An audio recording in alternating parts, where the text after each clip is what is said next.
Assalamualaikum warahmatullahi wabarakatuh. Kami dari kelompok 4, kelas 12 IPA 3, MAN Kota Cimahi. Terdiri dari Asri Siti Zahra Sabila, Mira Sania, dan Sinta. Di sini kami akan menjelaskan tentang dampak kebijakan politik dan ekonomi pada masa Orde Baru. Yuk kita lihat video penjelasannya. Memang, apa dampak positif dan negatif kebijakan politik dan ekonomi pada masa Orde Baru? Dampak positif kebijakan politik pada masa pemerintahan Orde Baru. Yang pertama, pemerintah mampu membangun fondasi yang kuat bagi kekuasaan lembaga kepresidenan yang membuat semakin kuatnya peran negara dalam masyarakat. Kedua, peleburan partai politik dimaksudkan agar pemerintah dapat lebih mudah mengontrol golongan partai. Yang ketiga, yaitu situasi keamanan pada masa Orde Baru relatif aman terjaga dengan baik. Dampak negatif kebijakan politik yang pertama, pemerintah Orde Baru gagal memberikan pelajaran berdemokrasi yang baik dan benar pada rakyat Indonesia. Yang kedua, sistem perwakilan bersifat semu, bahkan hanya dijadikan topeng untuk melanggengkan sebuah kekuasaan secara sepihak. Yang ketiga, demokratisasi yang terbentuk didasarkan pada KKN atau korupsi, kolusi, dan nepotisme, sehingga banyak wakil rakyat yang duduk di MPR atau DPR yang tidak mengenal rakyat dan daerah yang diwakilinya. Yang keempat, terbentuk pemerintahan yang bersifat otoriter, dominatif, dan sentralistis.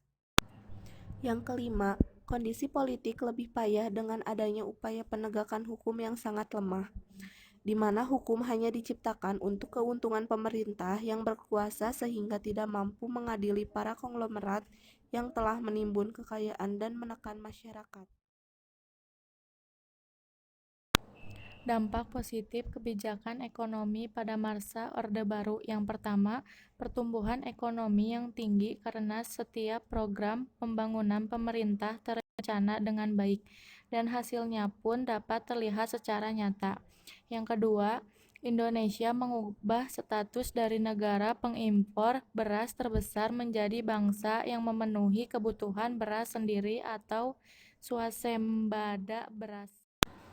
Yang ketiga, perkembangan GDP per kapita Indonesia yang pada tahun 1968 hanya 70 US dollar dan pada 1996 telah mencapai lebih dari 1000 US dollar.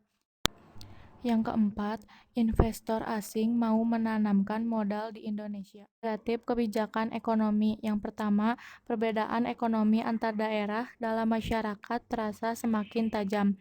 Yang kedua, terciptalah kelompok yang terpinggirkan atau marginalisasi sosial.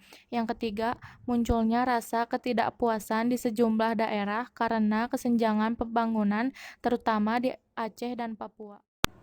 Yang keempat, meskipun pertumbuhan ekonomi meningkat, tapi secara fundamental pembangunan ekonomi sangat rapuh. Sekian video penjelasan dari kami. Berikut link sumber materi yang kami peroleh.